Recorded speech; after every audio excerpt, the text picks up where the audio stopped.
Belajar mengendalikan emosi dengan memeluk emosi. Mengendalikan emosi bukan berarti mematikan perasaan, menekan kemarahan, atau pura-pura baik-baik saja ketika hati sedang kacau. Banyak orang salah memahami konsep pengendalian emosi, seolah-olah emosi harus dibuang jauh, ditahan rapat, atau disembunyikan agar tidak dianggap lemah. Padahal, cara terbaik untuk benar-benar mengendalikan emosi justru dimulai dari langkah yang paling bertolak belakang, yaitu memeluk emosi itu sendiri. Menerimanya, merasakannya, dan mengakuinya sebagai bagian dari diri yang tidak perlu ditakuti. Ketika emosi datang, baik itu marah, sedih, kecewa, cemas, atau takut, reaksi pertama manusia biasanya adalah menolak atau melawan. Kita mencoba mengalihkan perhatian, menyangkal rasa, atau membangun tembok agar emosi tidak menyentuh hati terlalu dalam.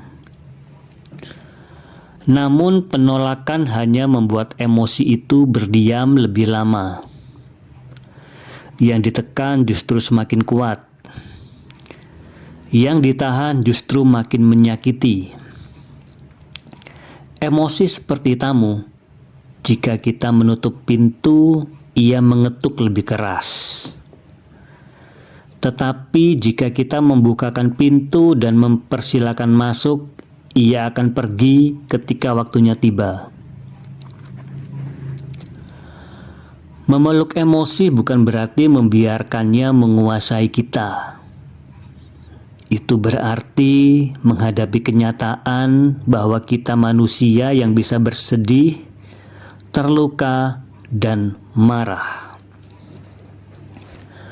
Dengan mengakui perasaan yang hadir, kita memberi ruang bagi diri sendiri untuk memahami akar persoalan. Mengapa aku marah? Mengapa aku sedih? Apa yang sebenarnya aku takutkan? Di balik setiap emosi selalu ada pesan yang ingin disampaikan. Kedewasaan emosional terbangun ketika kita mau mendengarkan pesan itu, bukan ketika kita membungkamnya.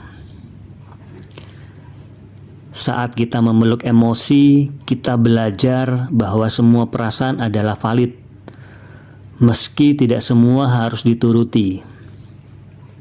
Marah boleh, tetapi tidak perlu melukai.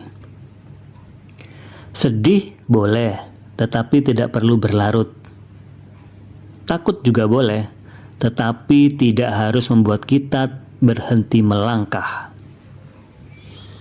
Dengan cara ini, kita menjadi pengendali, bukan budak dari emosi sendiri.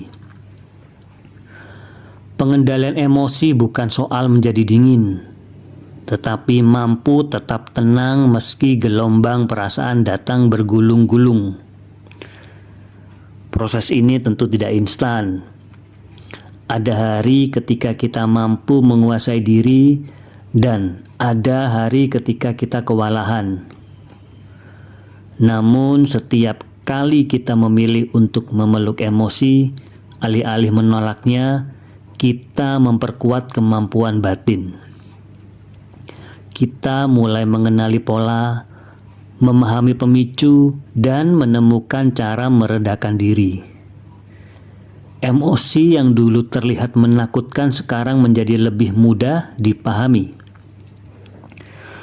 Yang dulu terasa sebagai musuh, kini menjadi sinyal bahwa ada bagian dari diri yang membutuhkan perhatian dan kasih sayang.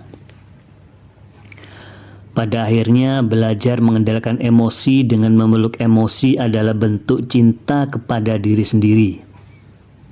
Ini adalah perjalanan menuju kesadaran yang lebih dalam, menuju ketenangan yang lebih kokoh, dan menuju kehidupan yang lebih selaras.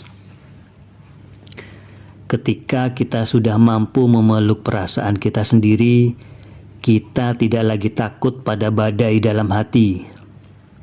Kita tahu, tak peduli sekuat apapun anginnya, kita punya pelukan yang paling penting, yaitu pelukan untuk diri sendiri.